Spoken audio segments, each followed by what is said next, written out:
What's going on, everybody? Don from NWANERI TV, and this is basically my match reaction. So, Girona 1, Arsenal 2, should have been 3, or better yet, say 4, because you had a goal from Califiori, it was ruled out. Had a goal from actually should have been 4-2 if I'm not wrong, because Girona also had a goal and it was ruled out. Sterling had a penalty and stank all over the place, stank out the place. I think this basically just sums up, in simple terms, this game just sums up Sterling at Arsenal. I think good thing is he's on loan, so please just send him back. But in fact, even send him back actually even before this January ends. Send him back to Chelsea. Wash player, I think he's done. He's done as far as contributing to the football game. Raheem Sterling by has done his best over the years. One of the best players I think the Premier League has ever produced. Played for Liverpool, played for Man City, went to Chelsea, washed completely. Now he's at Arsenal, completely washed. And this Chelsea guys, they have a way of ripping people up. I mean, look. I'm telling you, all the players we've always gone from Chelsea, we're always just getting washed up players when they're past their prime. I mean, look at Willian, look at David Lewis, look at fucking Kai Havertz, the guy who's currently up front, Sterling. Yo, man, we always get this. Chelsea just has a way of ripping people up. Yep. But anyway, listen, let me complain. Let me basically just enjoy the moment. Currently sitting third in the Champions League.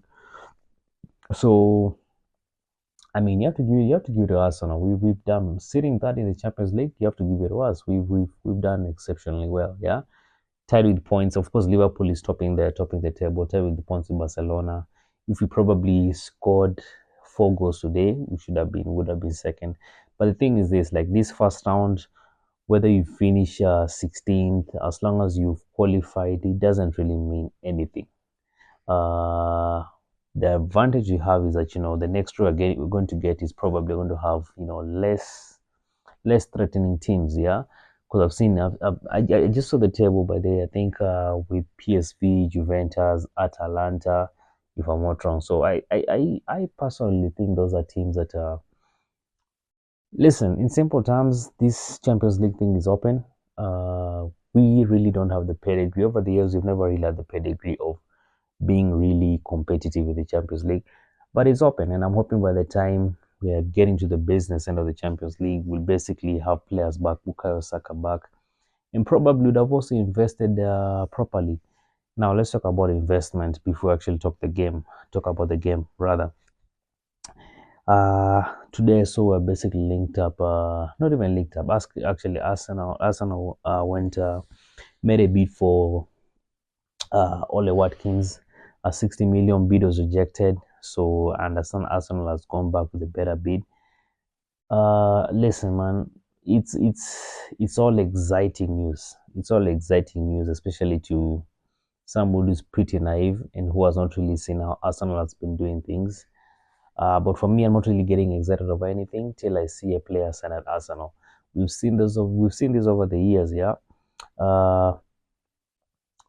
Do you remember the days we were basically linked up with Luis Suarez and then ended up getting Welbeck?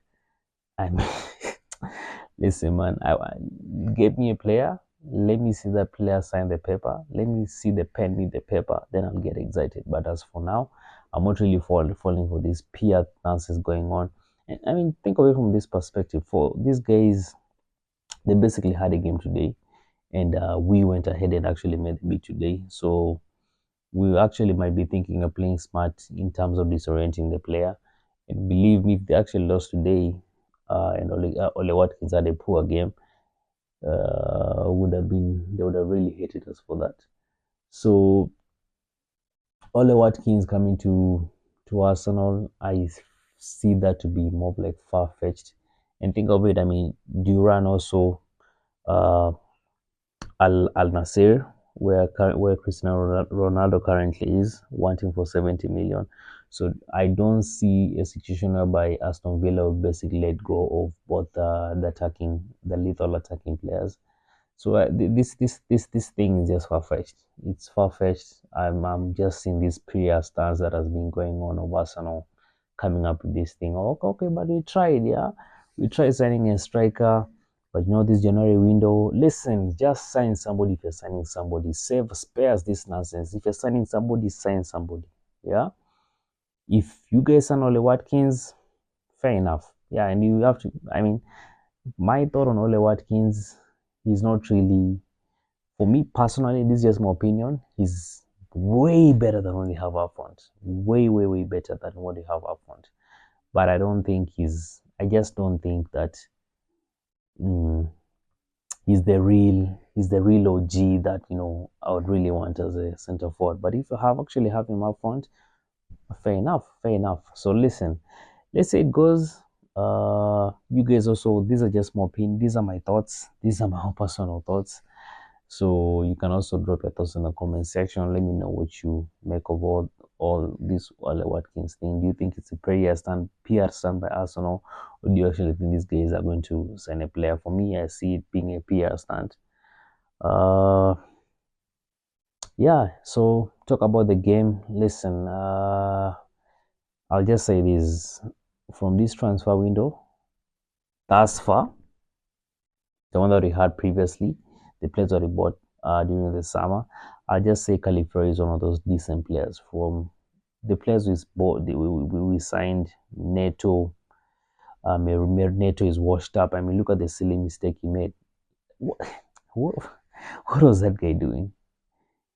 If by any chance he got hold of the ball when actually Danjuma walked the ball, believe me, that would have been a red card. So that basically played one man down. That was so stupid. But I mean, for an experienced goalkeeper, that is stupid. Why would you do that outside your box? Why would you try and hold the ball? That was just one of the most stupid mistakes. No wonder by is actually being benched. But yo, we got him. So why did we actually get him in the first place? Look at Merino. Really don't think he's the. I mean, I've disagreed with people on this, but I really don't think he's the guy who. Man, he's just an okay player, not an exceptional player. He's just an okay player. Lucas Starling fucked up, washed up. So man, that transfer window is dead. That previous transfer, the summer transfer window is dead. So yeah, so yeah, listen. Most important thing is that we won a game. Liked how Mikel basically rotated the whole thing. You know that Sunday we have a very, very tough game. We have Man City. So the fact that he rotated players, that was actually very, very good with him. Yeah. So anyway, people, listen. We move to the next game. That Man City game is a must-win game. I'll be seeing you guys then. Come on, you Gunners. Let's enjoy this. Let's celebrate this. Come on, you Gunners.